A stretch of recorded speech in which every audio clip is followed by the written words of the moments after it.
여러분 혹시 은퇴 후 삶을 상상해 보신 적 있으신가요? 보통은 일에서 해방되면 여유로운 일상을 보내겠지? 하고 꿈꾸기 마련이죠. 매일 아침 늦잠도 자고 원하는 취미 활동도 하면서 여행도 실컷 다니고 어쩌면 그렇게 낙관적으로 생각하는 분들이 많을 거예요. 그런데 은퇴 직전 혹은 막상 은퇴를 하고 나면 마음이 오히려 복잡해지고 불안감도 올라오는 경우가 꽤 많습니다. 왜냐면 우리가 노후라고 하면 막연하게 연금만 잘 받으면 되겠지라는 생각을 하곤 하지만 실제 생활비나 건강, 가족 상황 등은 각자 처지에 따라 다 다르거든요. 오늘은 매달 연금 300만 원을 받게 된 65세에 퇴직한 전직 경찰관 이야기를 해보려고 해요. 300만 원이라면 결코 적은 금액은 아닌데도 그분이 오히려 삶이 더 팍팍해졌다고 고백했다는 겁니다. 아니, 매달 300만 원씩 받으면 꽤 괜찮은 편 아닌가? 하고 생각하는 분들도 계실 텐데요. 막상 현실은 조금 다르다고 합니다. 비단 이분만의 이야기가 아니라 많은 은퇴자가 공감할 만한 내용일 수도 있죠. 그렇다면 무엇이 문제일까요? 왜 매달 나오는 연금이 있어도 삶이 팍팍할까요? 단순히 돈의 액수만으로는 설명할 수 없는 은퇴 후의 현실이 있습니다. 그리고 그 현실에는 기대했던 것과 전혀 다른 변수가 숨어 있기도 하죠. 오늘은 이 이야기를 통해 우리 모두가 은퇴 준비와 은퇴 후의 삶을 좀 더 현실감 있게 그려볼 수 있었으면 좋겠습니다. 본론 마이너스 정보성 에세이. 사실 퇴직 후에 매달 300만 원이 생긴다면 예전에는 꽤 괜찮은 수준이라 여겨졌어요. 그런데 왜 점점 퇴직 이후가 팍팍하다는 말이 나오고 있을까요? 여기에는 물가 상승, 주거비, 의료비 등 다양한 요소들이 있습니다. 예전만큼 300만 원의 가치가 높지 않다는 점이 가장 큰 요인이죠. 거기에 더해 은퇴 후에는 소득이 고정적이거나 혹은 점점 줄어드는 추세인데도 지출은 계속 늘어나는 역설적인 상황이 발생하기도 합니다. 근무하던 시절에는 어떤 일이 생기면 다음 달 월급이라는 든든한 백업이 있었지만 이제는 그렇지 않습니다. 매달 고정적으로 들어오는 돈이 있어도 갑작스럽게 큰 병원비가 들거나 혹은 자녀에게 경제적 지원을 해야 할 일이 생기면 한 달 예산이 무너지고 그 부담이 고스란히 다음 달로 이어지게 되죠.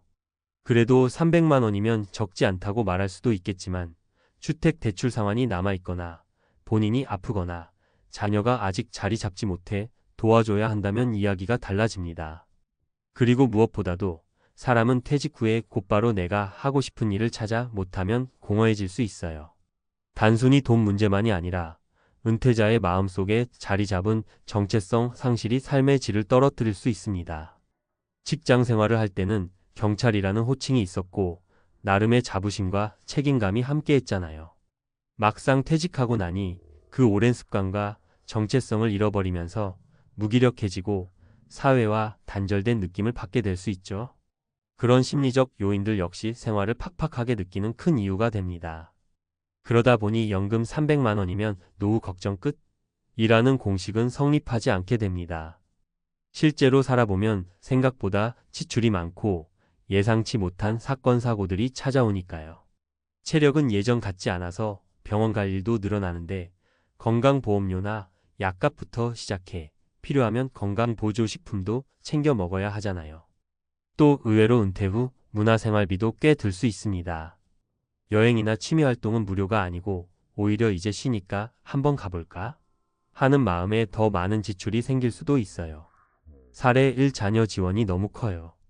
첫 번째 사례로 실제로 자녀가 취업을 늦게 하거나 결혼을 준비 중이라면 부모가 일정 부분 지원해야 하는 경우가 있습니다. 예전에 30년 경력을 가진 경찰관 씨의 이야기를 들어보면 이분은 퇴직 전에 자녀가 독립하겠지라고 막연히 생각했대요. 그런데 자녀가 생각보다 늦게 취업이 되면서 월세부터 생활비까지 부모님에게 부탁하게 된 거죠. 결국 월 300만 원의 연금 중 절반 가까이가 자녀에게 간다고 하니 자기 생활은 점점 줄어들 수밖에 없었답니다. 예전에야 월급이 있을 때는 그래도 허리띠를 졸라매며 용돈을 줄 수도 있었지만 고정된 연금에서 뚝 떼내야 한다니 마음의 여유가 크게 떨어졌다고 해요.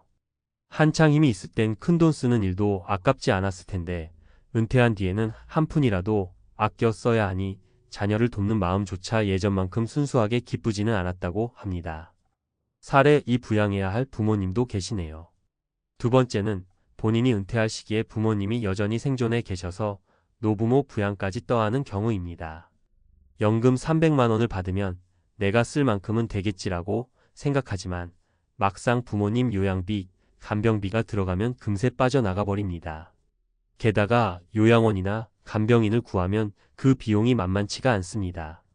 간병보험이 적용된다고 해도 본인 부담금이 꽤 있고 부모님이 병원 신세를 지거나 혹은 집에서 모시는 경우에도 별도의 생활비가 추가로 들죠. 경찰관 B씨의 경우 60대 중반에 은퇴를 하고 연금을 받기 시작했는데 고령의 어머니를 모시다가 얼마 지나지 않아 수술과 입원비가 꽤 많이 들었습니다. 한 달 예산을 초과하니 결국 본인도 병원비 대출을 알아봐야 하는 지경까지 몰렸다고 해요. 앞으로 남은 삶을 편하게 즐겨야지라고 생각했던 마음은 어느 순간 온데간데 없이 사라지고 늘 다음 달은 어떻게 생활비를 아끼나 하는 걱정만 하게 되었다고 합니다. 사례 3. 돌발적인 건강 문제. 이런 비용이 들 줄은 몰랐어요. 마지막 세 번째는 건강 문제로 인해 갑자기 큰 돈이 들어가는 상황입니다. 65세쯤 되면 아무리 평소에 운동을 열심히 하고 관리한다고 해도 예상치 못한 질병이나 사고가 생길 수 있어요. 경찰관 생활을 오래 하면 과거나 현재나 스트레스가 상당했을 텐데요. 잠깐 치료받고 넘길 일이라고 생각했는데 알고 보니 수술이 필요한 질환이 발견될 수도 있습니다. C씨도 평소에 허리 통증이 좀 있어도 크게 대수롭지 않게 넘겼는데 퇴직 후에 검진을 받아보니 디스크 수술이 필요하다고 판정되었대요. 수술비야 어느 정도 준비했다고 쳐도 문제는 재활 과정입니다. 재활 치료비나 도수치료, 물리치료 등을 포함하면 제법 비용이 들고 이동이 불편하면 대중교통 대신 택시를 자주 타야 하기도 해요. 이런 식으로 하나만 아파도 생활 패턴이 크게 바뀐다는 점이 바로 은퇴자의 삶을 흔드는 무서운 변수입니다. 더 나은 노후를 위해 필요한 것들. 사실 연금 액수만 많다고 해서 노후가 마냥 행복해지는 건 아니에요. 물론 기본적인 경제적 지원은 정말 중요하지만 그 돈을 어떻게 관리하고 또 내 마음가짐과 건강을 어떻게 챙기느냐가 더 중요할 수 있습니다. 그리고 내가 살아가는 공간과 사람들과의 관계도 굉장히 큰 영향을 미칩니다. 은퇴 전에 미리 취미를 찾아놓거나 지역사회나 자원봉사 같은 활동에 적극적으로 참여하는 것도 심리적 사회적 건강을 유지하는 비결이죠. 그래야 일상에서 얻는 만족감이 커지고 경제적인 부분에서 오는 부담감도 어느 정도 해소할 수 있습니다. 또 개인마다 다르지만 가능하다면 은퇴 후에도 가벼운 일자리를 갖는 것도 좋습니다. 꼭 생계형이 아니라도 본인의 경력을 살리거나 취미를 확장하는 형태로 소소한 수입을 올릴 수 있다면 금전적, 정신적 여유 모두에 긍정적이니까요. 퇴직 전에 나는 정말 퇴직 후 어떤 삶을 살고 싶은가? 어떤 부분에서 돈이 더 들고 또 절약이 가능한가? 등의 계획을 구체적으로 세워놓는 게 매우 중요합니다. 특히 자녀나 부모님을 부양해야 하는 상황이 예정되어 있거나 건강 문제를 겪을 가능성이 크다면 더 철저하게 대비가 필요합니다. 맺은 말. 어쩌면 월 300만 원 연금이면 충분하겠다. 라고 생각하던 우리에게 오늘 이야기는 좀 충격적일 수도 있어요. 65세 퇴직 경찰관이 겪는 현실이 곧 내 미래가 될 수도 있다는 생각에 어쩐지 마음 한구석이 불안해지기도 합니다. 하지만 은퇴 준비를 지금부터 제대로 해둔다면 그 불안감을 줄이고 더 나은 노후를 맞이할 수도 있겠죠. 안 되면 어떡하지라는 막연한 두려움 대신 미리 체계적으로 연금 외의 저축이나 투자, 보험 가입 상태, 주거, 환경, 건강관리 계획 등을 마련해 둬야 할 겁니다. 그리고 가장 중요한 건 마음가짐입니다. 은퇴 후의 삶이 팍팍하게 느껴지는 건 단순히 돈 때문만은 아니라는 사실 우리가 놓쳐서는 안 되겠죠. 누구나 은퇴 후에는 더 이상 현역이 아닐지 몰라도 그 시간에 맞는 새로운 활동과 즐거움을 찾는 노력이 필요합니다. 돈은 그 과정에서 매우 중요한 수단이지만 결국 삶의 질은 우리가 스스로 얼마나 의미 있는 생활을 찾아가느냐에 달려 있거든요. 결국 은퇴 준비란 단순히 계좌에 얼마가 찍혀 있느냐를 넘어선 문제입니다. 경제적 안정성을 갖추고 내 인생을 좀 더 풍요롭게 만들어줄 활동을 찾아보세요. 그리고 나를 둘러싼 가족, 지인들과의 관계에서 어떤 감정적, 정서적 지지와 도움을 주고받을 것인지도 계획해 두시길 권합니다. 아직 은퇴가 멀게 느껴지더라도 하루아침에 모든 게 달라지진 않으니까요. 조금씩 준비해두면 은퇴 이후에도 스스로에게 당당할 수 있을 겁니다. 추가로 은퇴 후 소일거리나 제2의 직업을 찾는 것도 적극적으로 고민해 보세요. 요즘은 신중년을 위한 직업도 많아지고 있고 작은 가게를 운영하거나 강의를 하는 등으로 이전과는 다른 재미와 보람을 찾는 분들이 늘고 있습니다. 중요한 건 내가 어떻게 변하고 어떤 삶을 만들어 가느냐겠죠. 결코 쉽진 않겠지만 그만큼 내 인생을 주도적으로 설계하고 완성해가는 보람도 함께 느낄 수 있을 거예요. 그러니 혹시 지금 당장은 내게 은퇴라는 건 아직 먼 미래라거나 난 연금이 충분할 거야 라고 생각하고 계시다면 오늘 사례들을 통해 경각심을 가져보셨으면 좋겠어요. 막상 내 차례가 오면 이미 늦었을지도 모르니까요. 우리 모두가 돈과 건강, 그리고 삶의 의미까지 균형 있게 잡아가며 은퇴 후에도 계속 이어질 제2의 인생을 잘 누렸으면 좋겠습니다. 안녕하세요, 여러분. 오늘은 우리 사회에서 많은 분들이 공감할 수 있는 이야기를 나눠보려 합니다. 제목만 들어도 가슴이 먹먹해지죠? 바로 대기업 퇴사 후 모든 걸 잃었다. 무너진 경제 속 은퇴 지옥의 실체에 대한 이야기입니다. 평생을 대기업에서 일하며 은퇴만 바라보던 사람들의 삶이 하루아침에 무너져 내리는 현실을 함께 살펴보려 합니다. 1. 대기업이라는 안전한 울타리. 많은 사람들이 대기업에 들어가면 안전한 삶이 보장된다고 믿습니다. 좋은 직장에 들어가면 높은 연봉과 탄탄한 복지, 그리고 은퇴 후에는 안정적인 퇴직금과 연금까지 있다고 생각하죠. 이 믿음이 흔들리는 순간 큰 충격이 오게 됩니다. 평생을 회사를 위해 바쳤는데 퇴직과 동시에 모든 것이 사라졌다고 느끼는 사람들의 이야기는 흔치 않습니다. 사실 우리 사회에는 대기업 신화라는 게 있습니다. 취업 준비생들부터 부모님 세대까지 누구나 대기업을 최고의 선택으로 여기죠. 하지만 이런 믿음이 한순간에 무너질 때가 있습니다. 특히 경제가 위기 상황에 처했을 때 그동안 쌓아온 신뢰가 산산이 부서지기도 합니다. 예전에는 대기업에 들어가면 평생이 보장된다는 생각이 당연했죠. 그런데 이제는 대기업도 안전하지 않은 시대가 되었어요. 2. 퇴직 후의 삶, 예상치 못한 공포. 많은 이들이 평생을 바쳐 일하고 나면 은퇴 후엔 편안한 삶이 기다리고 있을 거라고 믿습니다. 하지만 대기업에서 오래 근무한 50대, 60대 퇴직자들은 예상치 못한 현실에 부딪히고 있습니다. 은퇴 후 무엇을 해야 하나? 라는 고민이 아니라 은퇴 후 어떻게 살아가야 하나? 로 질문이 바뀌는 순간이죠. 여기 어씨의 이야기가 있습니다. 어씨는 대기업에서 30년을 일하고 은퇴했습니다. 퇴직 후에는 퇴직금과 연금으로 넉넉하게 살 수 있을 거라는 확신이 있었습니다. 그런데 막상 퇴직하고 보니 예상과 달랐죠. 물가 상승으로 생활비가 크게 늘어나고 주식시장이 무너지면서 투자했던 자산이 급감했습니다.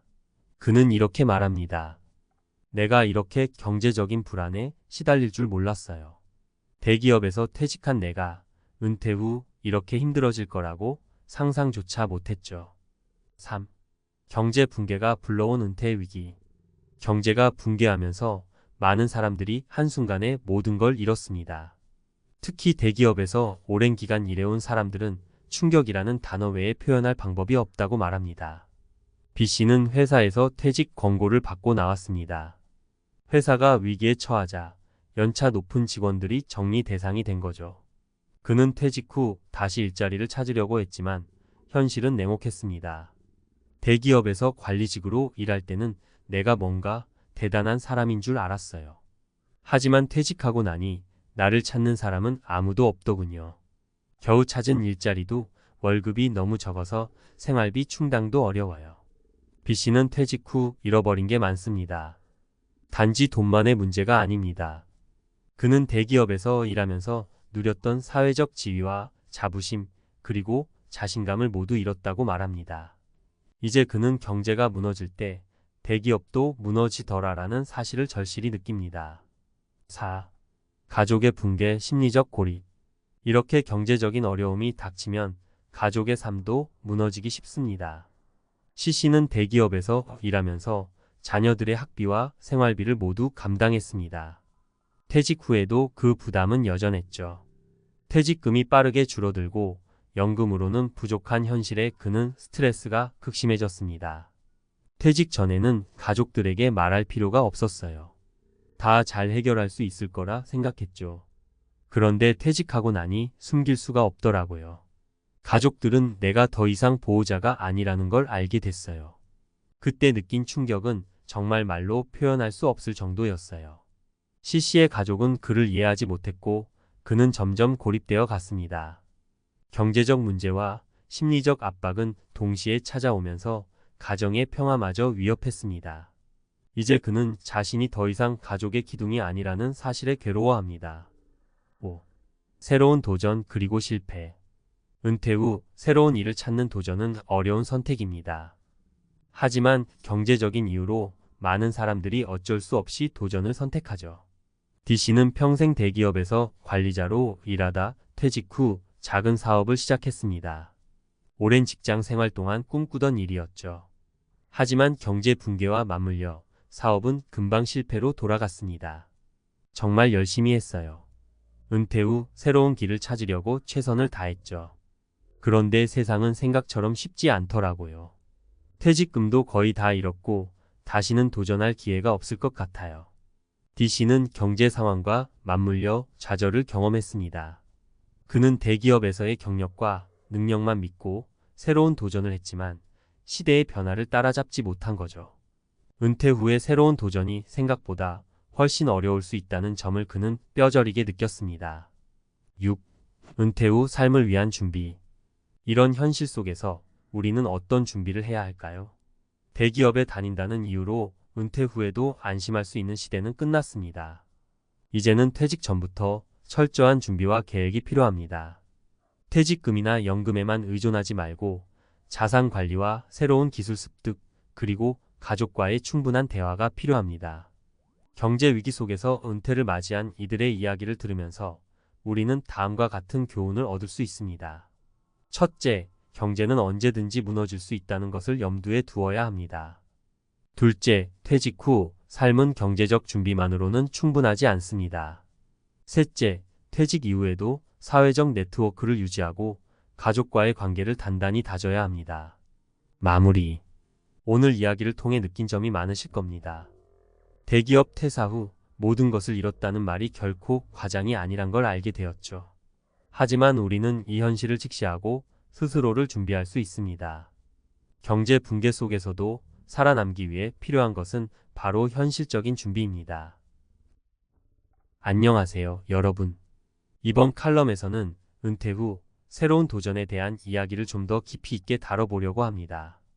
특히 실패를 겪고 다시 일어서야 하는 상황에서 어떤 접근이 필요할지에 대해 이야기해 보겠습니다. 최근 경제 상황의 변화는 많은 이들에게 큰 영향을 미치고 있습니다. 특히 은퇴 후 경제적으로 무너진 이들에게는 그 충격이 이루 말할 수 없죠. 그러면 어떻게 해야 이 어려운 시기를 지혜롭게 극복할 수 있을지 한 걸음씩 짚어보겠습니다. 1. 실패는 새로운 도전의 일부, 재정비의 필요성. 우선 은퇴 후 새로운 도전을 계획하는 분들에게 드리고 싶은 첫 번째 조언은 실패를 계획하라는 것입니다. 이 말이 좀 이상하게 들릴 수 있습니다. 그러나 우리가 어떤 도전을 하든 실패는 피할 수 없는 현실이기 때문에 이를 미리 염두에 두고 준비하는 것이 중요합니다. 실패 자체를 부정하거나 두려워하기보다는 이를 경험의 일부로 받아들이고 실패에 대한 대응책을 마련해야 한다는 의미입니다. 예를 들어 D씨가 새롭게 시작한 사업이 실패로 돌아갔다고 했죠. 하지만 여기서 배울 점은 첫 시도에서 모든 것을 걸기보다는 작은 규모로 시도하고 이를 통해 얻은 실패의 경험을 기반으로 재정비를 하는 것이 필요하다는 겁니다. 이는 경제적으로도 심리적으로도 큰 도움이 됩니다. 실패를 통해 얻은 배움은 다음 도전에 소중한 자산이 되니까요. 2. 새로운 도전에 앞서 필요한 준비. 다음으로 이야기하고 싶은 것은 새로운 도전에 앞서 철저한 준비가 필요하다는 점입니다. 많은 은퇴자들이 퇴직 후 생계를 유지하기 위해 창업이나 자영업을 선택합니다. 그러나 문제는 준비가 부족한 상태에서 너무 성급하게 시작하는 경우가 많다는 겁니다. 먼저 자신이 선택한 분야에 대해 충분히 조사하고 필요한 기술과 지식을 습득해야 합니다. 예를 들어 퇴직 후 작은 카페를 열고 싶다면 커피를 만드는 기술뿐만 아니라 경영과 마케팅에 대한 기본적인 지식도 필요하죠. 요즘은 다양한 교육 프로그램이 많이 제공되고 있기 때문에 은퇴 전부터 미리 교육을 받는 것도 좋은 방법입니다. 은퇴 후 새로운 나를 찾기 위해서는 새로운 학습이 꼭 필요하다는 점을 강조하고 싶습니다. 3. 사회적 네트워크 유지, 심리적 안정감. 다음으로 중요한 점은 은퇴 후에도 사회적 네트워크를 유지하는 것입니다. 대기업에서 일하면서 누렸던 사회적 지위와 네트워크가 퇴직과 동시에 사라지게 되면 그 심리적 충격은 매우 큽니다. 우리는 퇴직 이후에도 새로운 네트워크를 형성하고 유지하기 위해 적극적으로 노력해야 합니다. 대기업 퇴직자 C씨의 이야기를 떠올려 보세요. 가족과의 소통이 단절되면서 점점 고립되어 갔다고 했습니다. 퇴직 후에는 새로운 사회적 관계를 맺고 그 속에서 자신을 다시 찾는 노력이 필요합니다. 이를 위해 지역 커뮤니티에 참여하거나 새로운 취미를 통해 사람들과 교류하는 것도 좋은 방법이죠. 이 과정에서 중요한 것은 자신이 더 이상 대기업의 고위 관리자가 아닌 하나의 개인으로서의 역할에 적응하는 것입니다. 자신의 정체성을 직장에 두지 않고 개인적인 성취와 행복을 찾는 것이 심리적 안정에 매우 중요합니다. 4. 경제적 준비, 퇴직금만 믿지 말라. 이번에는 은퇴 후 경제적 준비에 대해 이야기해 볼까요? 대부분의 사람들은 퇴직금을 크게 믿고 있죠. 하지만 퇴직금이나 연금만으로 모든 생활비를 충당할 수 있는 경우는 많지 않습니다. 또한 경제 상황이 급변할 경우 퇴직금의 가치도 크게 떨어질 수 있습니다. 은퇴 후 경제적 여유를 갖기 위해서는 다양한 수입원을 마련해 두는 것이 중요합니다.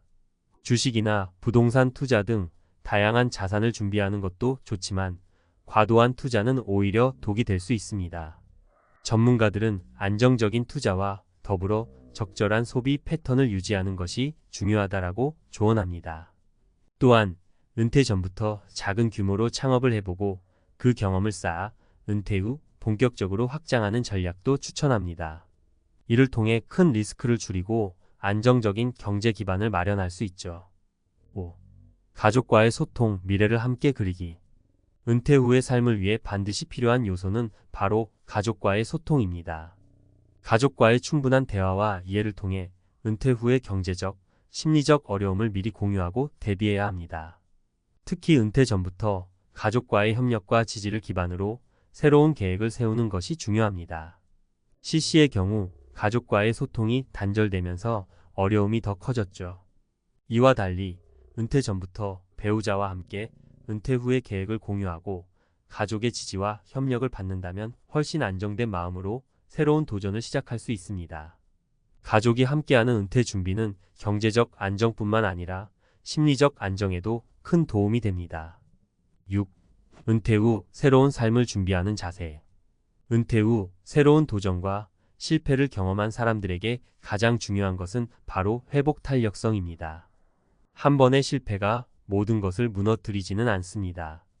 중요한 것은 실패 이후 얼마나 빠르게 다시 일어설 수 있는가입니다.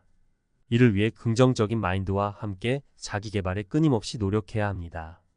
특히 은퇴 후 건강 관리도 매우 중요합니다. 건강은 곧 새로운 도전을 할 수 있는 힘의 원천이기 때문입니다.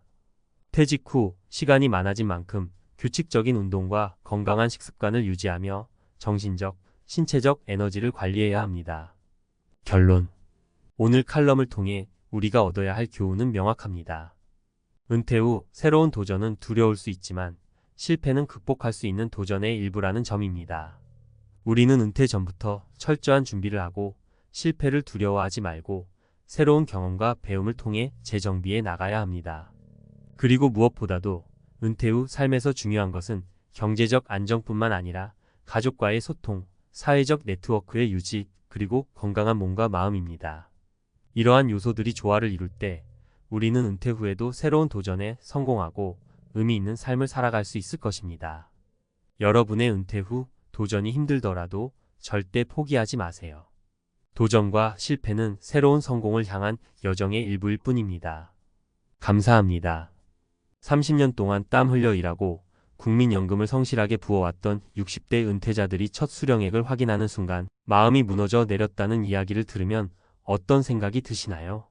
내 얘기 같다라는 말, 아마 오늘은 그 말씀이 절로 나올 겁니다. 여러분도 한번 상상해 보세요. 평생 아침 일찍 일어나 출근하고 자식들 키우며 집 장만하고 사회의 책임을 다한다고 생각하며 살아왔습니다. 그리고 그래, 고생 끝에 이제는 국민연금이 나를 지켜주겠지 하는 기대가 있죠. 그런데 정작 은퇴 후 첫 달 통장에 찍힌 금액을 본 순간 그동안의 피땀이 물거품처럼 느껴진다면 이게 바로 지금 수많은 60대들이 겪고 있는 현실입니다. 제가 만난 첫 번째 사례는 62세 공기업 출신 박 씨였습니다. 그는 33년 동안 근속하며 남들이 부러워할 만한 안정된 직장 생활을 했습니다. 국민연금도 꼬박꼬박 부었죠. 그런데 은퇴 후 첫 연금은 고작 138만 원. 박 씨는 계산기를 붙들고 한숨을 내쉬었습니다. 아내랑 둘이 살면서 의료비, 공과금, 생활비까지 감당하려면 최소 250만 원은 필요할 텐데 이걸로 어떻게 버티라는 거지? 그 순간 평생의 노력이 배신당한 기분이 들었다고 합니다. 두 번째 사례는 65세 여성 김 씨, 교사로 정년을 채운 분이었습니다. 그녀는 늘 주변 사람들에게 나는 연금이 있으니 노후 걱정은 없다고 말했어요. 하지만 정작 받아든 금액은 172만 원. 남편도 연금을 받고 있지만 합쳐도 300만 원 남짓? 막상 은행 대출금 상황과 자녀 지원이 겹치자 한 달에 50만 원도 남기 힘들었습니다. 김 씨는 이럴 줄 알았으면 조금 덜 쓰고 더 준비했어야 했는데 하며 깊은 후회를 털어놓았습니다. 세 번째는 자영업을 하던 63세 최 씨. 사업이 잘 될 때는 국민연금을 성실히 내지 못했지만 나중에라도 채워 넣으며 25년을 버텼습니다. 그는 나도 이제는 최소한 120만 원 이상은 받겠지라 기대했죠. 그런데 첫 수령액은 84만 원. 현실은 기대의 절반에도 못 미쳤습니다. 그는 나처럼 중간에 끊긴 사람은 정말 대책이 없다며 다시 일터로 나갈 수밖에 없는 처지에 놓였습니다. 전문가들의 분석을 들어보면 이건 단순히 개인의 문제가 아니라고 합니다. 국민연금공단 통계에 따르면 2025년 기준 평균 수령액은 월 65만 원대에 불과합니다. 30년 이상 부은 사람들조차 100만 원대 초중반에 머무는 경우가 많고 상위 20만 명조차 기대치보다 훨씬 적게 받습니다. 노후를 지탱하기엔 턱없이 부족한 수준이라는 거죠. 여기서 중요한 건 우리가 아직 은퇴 전이라면 반드시 알아야 할 현실적인 팁들입니다. 첫째, 국민연금은 결코 노후 생활의 전부가 될 수 없습니다. 기본 안전망일 뿐 최소 생활비에도 못 미칠 가능성이 크다는 걸 전제로 준비해야 합니다. 둘째, 사적연금이나 추가 저축, 그리고 일할 수 있는 작은 일자리까지 함께 고려해야 합니다. 실제 연구에 따르면 노후에 필요한 최소 생활비는 부부 기준 월 260만 원, 적정 생활비는 330만 원 수준입니다. 국민연금만으로는 이 벽을 넘을 수 없죠. 셋째, 은퇴 이후 갑자기 삶의 수준을 낮추는 건 쉽지 않기 때문에 지금부터 지출 구조를 점검하는 게 필요합니다. 특히 자녀 교육비나 결혼 지원에 모든 걸 쏟아붓고 나면 본인 노후는 텅 비어버리는 경우가 많습니다. 내 인생의 마지막 30년을 위해선 과감히 선을 긋는 용기도 필요합니다. 그리고 꼭 기억해야 할 건 노후 준비는 단순히 돈만의 문제가 아니라는 점이에요. 박 씨처럼 돈 문제로 매일 불안해하는 순간 삶의 만족감 자체가 무너져 버립니다. 김 씨처럼 이 정도면 괜찮겠지라는 막연한 기대는 결국 좌절로 이어지고요.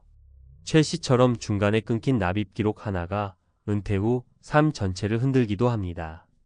여러분, 지금 혹시 나도 국민연금만 믿으면 되지 않을까? 라고 생각하고 계신가요? 오늘 말씀드린 3명의 사례, 그리고 수십만 은퇴자들의 현실이 바로 대답입니다. 국민연금은 시작일 뿐이지 끝이 아닙니다. 우리가 진짜 준비해야 할 건 은퇴 후 매달 들어오는 현금 흐름을 어떻게 만들 것인가, 그리고 예상치 못한 지출을 어떻게 버틸 것인가 하는 문제입니다. 그러니 지금이라도 늦지 않았습니다. 내가 받을 국민연금 예상액을 먼저 확인해 보세요.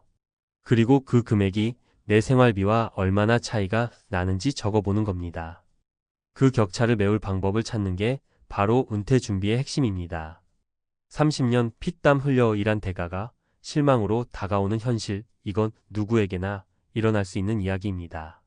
하지만 반대로 말하면 지금 준비하는 사람은 그 충격을 줄일 수도 있다는 뜻이겠죠. 여러분의 노후, 국민연금만 바라보지 마시고 지금부터 스스로 지킬 수 있는 방법을 하나씩 마련하시길 바랍니다. 이야기 듣다 보니 혹시 가슴이 답답해지셨나요? 그렇다면 제대로 보신 겁니다. 이건 남 얘기가 아니라 곧 다가올 내 얘기일 수도 있으니까요. 앞서 사례를 통해 느끼셨겠지만 국민연금만 바라보다가는 정말 노후에 큰 좌절을 겪을 수 있습니다. 그래서 지금부터는 조금 더 구체적으로 전문가들의 분석과 실제 수치, 그리고 우리에게 필요한 실질적인 대비책을 짚어드릴게요. 우선 기본부터 짚어봅시다. 국민연금은 우리나라에서 최소한의 안전망 역할을 합니다. 공단 자료를 보면 30년 이상 꼬박 납부한 사람들의 평균 수령액은 월 150만 원 전후입니다. 그런데 이건 어디까지나 상위 그룹에 속하는 경우예요. 전체 가입자 평균은 여전히 65만 원 정도고요. 여기서부터 충격이죠. 여러분, 부부가 은퇴 후 살림을 꾸리려면 최소 260만 원 이상이 필요하다고 합니다. 한국보건사회연구원의 조사 결과에 따르면 적정 생활비라고 불리는 기준은 월 330만 원 수준이에요.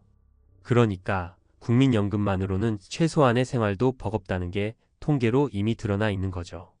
그렇다면 우리가 실질적으로 할 수 있는 건 뭘까요? 첫째, 지금 당장 내 국민연금 예상 수령액을 확인해 보는 겁니다. 국민연금공단 홈페이지나 모바일 앱에서 간단히 조회할 수 있어요. 제 주변에선 이걸 확인하고 충격을 받은 분들이 많았습니다. 나는 200만 원은 받을 줄 알았는데 110만 원이네? 하고요. 확인해야 대비가 가능합니다. 둘째, 소득 대체율을 이해해야 합니다. 지금 제도상으로는 국민연금이 내 소득의 약 40% 정도만 보전해주는 구조예요. 예를 들어 은퇴 직전 소득이 월 400만 원이었다면 연금으로 돌아오는 건 160만 원 안팎이라는 뜻이죠. 이게 정책적으로도 점점 낮아지고 있기 때문에 연금만 바라보는 건 착각입니다. 전문가들이 늘 하는 말이 있어요. 국민연금은 1층, 그 위에 퇴직연금이나 개인연금, 그리고 자산 근로소득으로 2층, 3층을 쌓아야 한다는 거죠. 셋째, 지금까지 놓치고 있는 부분이 있다면 추후 납부 제도도 고려할 만합니다. 혹시 경력 단절이나 사업 실패로 국민연금을 못 낸 시기가 있나요? 그 기간을 나중에라도 채울 수 있는 제도가 있습니다.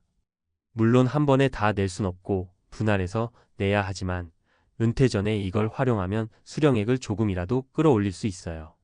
실제로 55세 여성 가입자가 경력 단절 기간 5년을 추후 납부로 채운 후 예상 연금액이 25만 원 이상 늘어난 사례도 있습니다. 넷째, 은퇴 후에도 소득을 일부 창출할 방법을 고민해야 합니다. 국민연금은 물가 상승률을 반영하긴 하지만 체감상 생활비 오름세를 못 따라가는 경우가 많아요. 60대 이상 가구의 월 평균 생활비 상승률은 지난 10년간 2배 가까이 뛰었거든요. 그러니 은퇴 후에도 파트타임 일이나 소일거리라도 꾸준히 이어갈 수 있는 계획이 필요합니다. 실제로 65세 이상 노인의 절반 가까이가 여전히 일하고 있다는 통계는 바로 이 현실을 보여줍니다.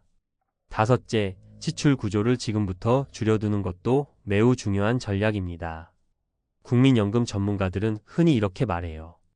은퇴 준비는 돈을 더 버는 것도 필요하지만 쓰는 구조를 줄이는 게 더 효과적이다. 예를 들어 자녀 지원 문제예요. 결혼 비용이나 집 마련을 도와주느라 부모 세대의 노후가 텅텅 비는 경우가 너무 흔합니다. 한금융연구원의 보고서에 따르면 은퇴 후 생활비가 부족하다고 응답한 60대 중 70%가 자녀 지원을 과도하게 한 게 원인이라고 답했습니다. 여섯째, 건강 문제도 반드시 예산에 넣어야 합니다. 은퇴 후 10년만 지나도 의료비가 배 이상 늘어난다는 자료가 있어요. 실제 국민건강보험공단 자료를 보면 65세 이상 고령층의 1인당 연평균 진료비는 500만 원이 넘습니다. 이건 국민연금만으로는 절대 감당할 수 없는 지출이에요. 결국 노후 의료비 대비는 필수입니다. 민간 실손보험이나 건강할 때 미리 건강관리에 투자하는 것도 돈을 버는 셈이라고 보셔야 해요. 정리해보면 국민연금은 절대로 노후 보장책이 아니라 안전벨트 정도입니다. 사고가 나면 최소한의 충격을 줄여주는 장치일 뿐 그 자체로는 삶을 지탱할 수 없어요. 실제 사례에서 보셨듯이 공기업에 다닌 박 씨도, 교사로 평생 안정적으로 일한 김 씨도, 자영업을 해온 최 씨도 모두 공통된 좌절을 겪었죠. 이유는 하나, 연금만 믿으면 된다는 착각 때문이었습니다. 여러분이 오늘 꼭 기억하셔야 할 건 두 가지입니다. 첫째, 내가 받을 국민연금은 생각보다 훨씬 적을 수 있다. 둘째, 그 차이를 메우는 방법은 지금부터 만들어야 한다. 지금 내 예상액 확인하고 필요한 생활비와 비교해 보세요. 격차가 보이면 바로 그 차이가 내가 지금부터 메워야 할 과제입니다. 결국 노후를 지켜줄 건 국가가 아니라 지금 이 영상을 보고 있는 여러분 자신입니다. 오늘 이야기 혹시 가슴이 답답하게 다가오셨나요? 그럼 제대로 보신 겁니다. 왜냐하면 이건 남 얘기가 아니라 바로 내 인생에서 일어날 수 있는 일일 테니까요. 35년 교직 생활 끝낸 65세 남편, 퇴직 후 아내와의 전쟁이 시작됐다. 안녕하세요, 여러분. 혹시 요즘 들어 이런 고민 해본 적 있으신가요? 내가 직장에서 은퇴하고 나면 집에서 아내 또는 남편과 24시간 내내 부딪히게 될 텐데 과연 이게 괜찮을까? 가끔은 이런 상상만으로도 마음이 어수선해질 때가 있죠. 오늘은 35년간 교직에 몸담았던 분이 65세가 되어서 학교를 떠나고 본격적으로 은퇴 후 부부 생활을 시작했는데요. 겉으로 보기엔 편히 쉬고 아내랑 알콩달콩 지내겠구나 싶지만 실상은 전쟁터나 다름없다는 이야기를 해보려고 해요. 아마 남 얘기 같지 않다 하실 분들도 많으실 거예요. 특히 은퇴를 앞두고 있거나 이미 은퇴하신 분들은 공감하실 만한 포인트가 많으실 것 같습니다. 1. 은퇴 후 왜 부부 전쟁이 시작될까? 예전에는 회사나 학교 혹은 공공기관 같은 직장에서 보내는 시간이 길었죠. 그런데 이제 더 이상 출근할 곳이 없고 집에서 상대방과 24시간을 붙어 있어야 한다고 생각해 보세요. 처음엔 좋기도 합니다. 오전엔 같이 카페도 가고 오후엔 근처 공원에서 산책도 하고 저녁엔 TV 보면서 이런저런 얘기나 나누겠지라는 상상을 하죠. 하지만 막상 현실은 달라요. 사람마다 생활 패턴도 다르고 원하는 것도 다릅니다. 그리고 무엇보다 3040년 가까이 각자 일하던 사람이 갑자기 한 공간에서 하루 종일 얼굴을 맞댄다고 생각해보면 예전엔 보이지 않던 작은 습관들이나 말투가 거슬릴 수도 있고 서로 마음에 들지 않는 사소한 부분도 더 크게 다가오는 거예요. 이러다 보니 은퇴 초기부터 부부 사이에 갈등이 생기기 딱 좋습니다. 평생 교직 생활을 했던 분이라면 내 나름대로는 체계적이고 합리적이라고 여기는 생활 방식을 고수하곤 하잖아요. 그런데 아내 입장에선 꼭 그런 시스템이 편리하지 않을 수 있어요. 누구나 자기만의 방식이 있으니까요. 내가 교사로서 애들 가르칠 땐 이게 최고였는데 라고 아무리 주장해도 정작 같이 지내는 집안에선 그게 통하지 않을 때가 많습니다. 2. 은퇴 준비 정말 하고 계신가요? 우리는 은퇴를 직장에서 떠난다는 사건 자체로만 생각하기 쉬워요. 하지만 실제로 중요한 건 은퇴 이후 삶은 어떻게 보낼지, 가족과의 관계는 어떻게 재설정할지 등을 미리 상상하고 대비하는 겁니다. 돈 연금이나 저축, 퇴직금 등의 재정적 안정은 기본 중의 기본이죠. 시간 직장에 할애하던 시간을 어떻게 보낼 것인지, 취미생활은 무엇이 될 것인지, 봉사활동이나 자기개발은 어떤 식으로 할 것인지 생각해야 돼요. 가족 아내 또는 남편과 앞으로 하루 종일 함께 있을 텐데 서로 어떤 부분에서 부딪힐지 미리 얘기해 보는 게 좋아요. 특히 가족과의 관계는 나 은퇴하니 편해졌다 하고 넘어갈 일이 아니에요. 이제부터가 시작이라는 것 잘 아시잖아요. 애들도 다 컸고 이제 우리 둘이 평생 같이 살아가야 하는데 과연 괜찮을까? 라는 질문을 미리 스스로 던져볼 필요가 있습니다. 3. 사례로 알아보는 은퇴 후 부부 갈등. 아마 머리로만 생각하면 잘 와닿지 않을 수도 있어요. 그래서 오늘은 은퇴를 하고 나서 부부 사이에 생긴 갈등, 그리고 그 갈등을 어떻게 풀어냈는지 3가지 예시를 이야기해 드려볼게요. 3-1 내가 이 집의 가장이었는데 마이너스 상황. 65세 김 선생님은 35년간 교직에 있으면서 늘 가정 경제를 책임져 왔다고 자부합니다. 매달 월급이 꼬박꼬박 들어오니 생활비를 주고 큰돈 쓸 일 있을 때마다 본인이 결정을 내렸다고 믿었어요. 그런데 은퇴 후에는 얘기가 달라졌습니다. 목돈이 필요한 시점에 아내가 우리가 앞으로 쓸 돈도 얼마 없는데 이건 이렇게 쓰면 안 돼요 라며 제동을 건 거예요. 마이너스 갈등 포인트. 남편 입장에서는 내가 평생 벌어왔는데 왜 이제 와서 내 의견을 무시하지? 라고 화가 납니다. 반대로 아내는 이제 고정 수입이 없는 만큼 더 꼼꼼히 써야 하는 것 아니냐고 생각하죠. 마이너스 해결책. 결국 둘이 앉아서 앞으로 5년, 10년 동안 어떻게 지출 계획을 세우고 어떤 부분을 함께 의논할지 정하는 자리를 마련했어요. 그 과정을 통해 남편도 내가 생각보다 돈 문제에 둔감했구나 하고 깨닫고 아내도 남편의 자존심을 너무 짓밟았던 건 아닐까 돌아볼 수 있었죠. 3-2 하루 종일 집에만 있으니까 답답해요. 마이너스 상황. 오랫동안 교직에 있으면 하루 종일 정신없이 아이들 가르치고 회의하고 업무 처리하느라 바빴잖아요. 그런데 갑자기 직장으로부터 자유로워지니 남편분은 오히려 좋다고 아침부터 TV 보고 점심 먹고 낮잠 자고 또 TV 보는 생활을 반복합니다. 아내는 보기에 답답하죠. 하루 종일 뭐 하는 거야? 생산적이지가 않네. 이런 생각이 들고 말투에 짜증이 묻어나기 시작합니다. 마이너스 갈등 포인트. 남편 입장에선 나는 이제 좀 쉬고 싶은데 왜 나를 몰아세우냐? 고 섭섭합니다. 아내는 아내대로 언제까지 이렇게 집에서 빈둥거릴 건데? 더 늙기 전에 다른 취미라도 찾아야 하는 거 아니야? 하며 답답해하죠. 마이너스 해결책. 부부가 함께 주 23회 정도 할 수 있는 취미 활동을 찾았어요. 예컨대 인문학 강좌를 같이 듣기로 하거나 근처 지역 봉사단체에 함께 가입해서 일주일에 한 번은 청소 봉사를 한다든지 하는 식이죠. 이런 식으로 의미 있는 일을 찾으면서 우리가 이렇게 시간을 보낼 수 있구나 하는 만족감이 조금씩 생겼고 자연스레 서로에게 짜증을 덜 내게 됐다고 해요. 3-3 대화가 결국 문제네. 마이너스 상황. 사실 은퇴 전에는 아침에 잠깐, 저녁에 잠깐 얼굴 보는 게 전부였어요. 그마저도 피곤하니 서로 말 수도 없었고 주말에는 각자 쌓인 피로를 풀기 바빴죠. 그런데 은퇴하고 나니 이제 대화를 할 시간이 잔뜩 생겼는데도 막상 할 얘기가 없는 거예요. 수십 년을 함께 살았는데 공통 관심사가 생각보다 많지 않은 겁니다. 마이너스 갈등 포인트. 남편은 남편대로 이 사람은 왜 맨날 드라마 얘기만 해? 하고 지겨워하고 아내는 아내대로 남편은 뉴스나 정치 얘기만 하니까 진절머리가 난다. 이렇게 서로 거리감이 생기기 시작합니다. 마이너스 해결책. 간단해 보이지만 꽤 효과적인 방법은 서로의 관심사에 조금씩 발을 들여보는 것이라고 해요. 남편이 아내가 즐겨보는 드라마 한두 편을 같이 시청해보고 아내도 남편이 좋아하는 정치 뉴스나 경제 이야기에 한두 번 귀를 기울이는 식이죠. 그리고 오늘 드라마에서 이 캐릭터가 이랬는데 당신은 어떻게 생각해? 라고 묻거나 내가 본 뉴스에서 이런 게 있더라. 당신 생각은 어때? 하고 자주 물어보는 거예요. 처음엔 어색해도 차츰차츰 대화 소재가 확장되고 서로의 세계를 알게 되면서 대화 단절이 해소된 사례가 있습니다. 4. 은퇴 후 부부 갈등. 결국은 함께 만드는 새로운 관계.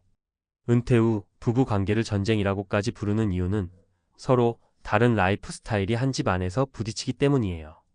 예전엔 직장이라는 완충지대가 있어서 하루에 몇 시간씩 서로 떨어져 지냈잖아요. 그런데 이제 24시간 붙어 있으려니 한쪽이 바뀌지 않으면 갈등은 계속될 수밖에 없습니다. 그렇다고 해서 무조건 한 사람이 희생하거나 한쪽이 일방적으로 참는 방식으로만 해결될 수 있는 건 아니에요. 가장 중요한 건 중간 지점을 찾는 것입니다. 부부가 함께 토론해 보면서 당신이 좋아하는 것, 내가 좋아하는 것, 그리고 우리 둘 다가 즐길 수 있는 것을 정리해 보는 거죠. 그리고 일정 부분은 개인의 자유를 인정해주는 것 또한 크게 도움이 됩니다. 함께하는 시간, 예를 들어 매주 화요일과 목요일은 부부가 함께하기로 약속한 날로 정해두는 거예요. 이 날엔 같이 산책하거나 영화를 보러 간다든지 하는 식으로 시간을 함께 보냅니다. 각자의 시간, 나머지 요일엔 내가 간섭하지 않을 테니 당신도 간섭하지 말아 달라는 식으로 서로 개인 시간을 존중하는 거죠. 남편이 낚시나 모임에 가고 싶다면 그 시간을 아내도 인정해주고, 아내가 친구들과 여행을 가고 싶다면 남편도 찬성해주는 겁니다.